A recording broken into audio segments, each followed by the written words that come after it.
Anin Buju, it's Jaime again, and we have part 3 of what are the sacred fire teachings. This particular video, we're going to focus on what makes a sacred fire sacred.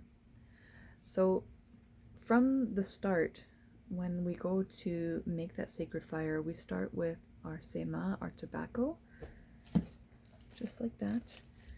And we may use other traditional medicines, and we pray with that tobacco, and we make that offering. We put it on the ground where that fire is going to be, in the heart of where that fire is.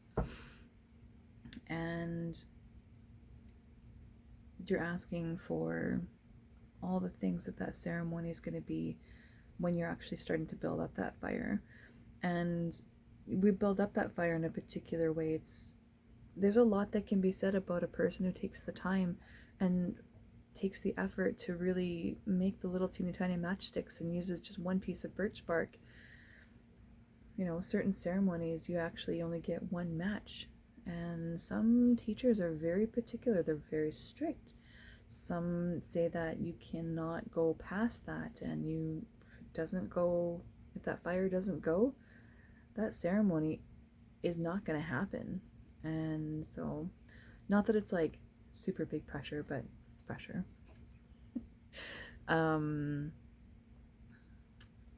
Really appropriate time needs to be taken to set up all the materials for that fire, because you don't want to be wasteful. You don't want to, we don't use paper to start it. We actually use birch bark and make the little teeny tiny matchstick kindling and build it up like a teepee and make it into a nice circle, so that when we do go to light that fire with our match and we want it to burn in the best way possibly can, the best chance to make sure that that fire goes with one match is that's the goal.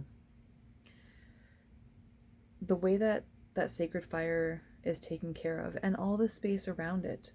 So the person who's going to be taking care of that fire, no garbage, and make sure that it's tidy and that the wood gets stacked nice, because that it's all there for a purpose, and it's like preparing everything for the job that's to come.